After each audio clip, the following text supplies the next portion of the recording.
Cristiano Akmal Arvela, Yuda Bima Herlamba. Kami dari SMA Negeri 1 Balongpanggang. Selamat datang di podcast kami. Assalamualaikum Ben. Waalaikumsalam Yud. Gimana kabar? Baik? Baik sih, baik. Keluarga? Baik? Baik juga, alhamdulillah baik. Alhamdulillah. Oh jadi gini Ben, kita kan di sini kan mau bahas seputar tentang budaya. Budaya? Budaya. Nah tentunya aku kan tahu kamu adalah seorang pencaksilat kan? Iya. Ikut pencaksilat? Iya, ikut pencaksilat. Udah berapa tahun?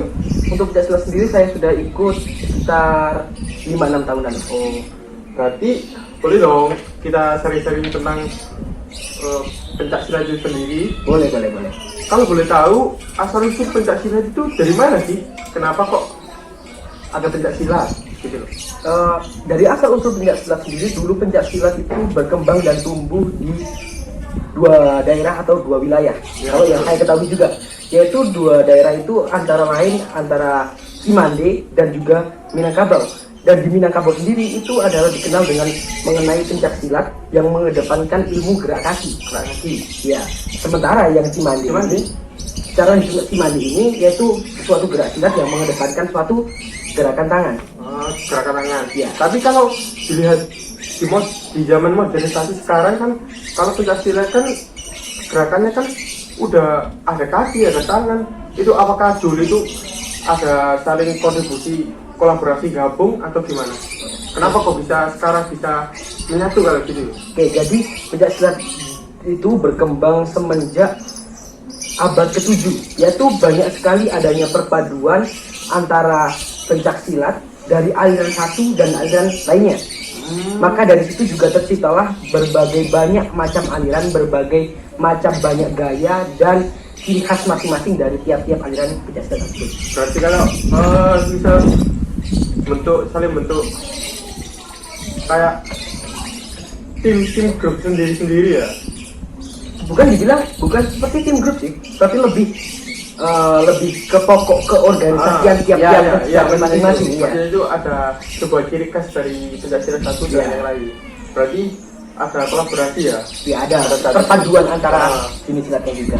Terus kan aku pernah baca artikel nih, katanya UNESCO itu sudah menetapkan bahwa pencaksilat itu adalah budaya non benda. Oh, budaya non benda. Ya. Oke, jadi pada waktu itu tepatnya UNESCO yang pernah saya baca juga dan juga pernah saya ketahui, UNESCO itu menetapkan pencaksilat sebagai budaya non benda pada tepat tanggal 11 Desember 2019 kalau nggak salah sih. Ya. Itu alasannya kenapa sih? Kenapa kok UNESCO tiba-tiba menetapkan bahwa itu budaya Indonesia? Apa karena asal usul? Apa karena alasan yang lainnya? Oke, buat untuk asal usul sih banyak sekali pengaruh. Untuk beberapa faktor juga mendorong terjadinya UNESCO untuk menetapkan pencaksilat sebagai budaya non benda dan mengakui pencaksilat sebagai budaya non benda untuk Indonesia. Ya. Dan salah satunya dari segi berkembangnya pencaksilat yang seperti saya ceritakan di awal tadi, yaitu berkembang di dua daerah tersebut. Lalu berkembangnya pencaksilat juga dipengaruhi dengan penyebaran tiap-tiap pengembang pencaksilat sendiri ke tiap-tiap daerah juga. Banyak juga, kalau juga kamu ketahui Yud, pencaksilat itu juga menyebar bukan hanya di Indonesia, tapi juga internasional. Tapi mengapa pencaksilat itu menjadi budaya non benda Indonesia? Karena memang sumber, yaitu bahkan juga induk pencaksilat terbesar sendiri ada di Indonesia. Oh iya, berarti bisa dibilang itu dari asal usul Dan juga sejarah.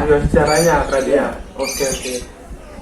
Dan aku juga tahu yang tahun 2019 prestasi yang diraih banyak sekali pencaksilat. Jadi kalau menurutku wajar lah dibilang non benda budayanya kita, karena sejatinya itu berdiri di negara kita dan berkembang juga di negara kita, terus ngalir ke negara yang lainnya.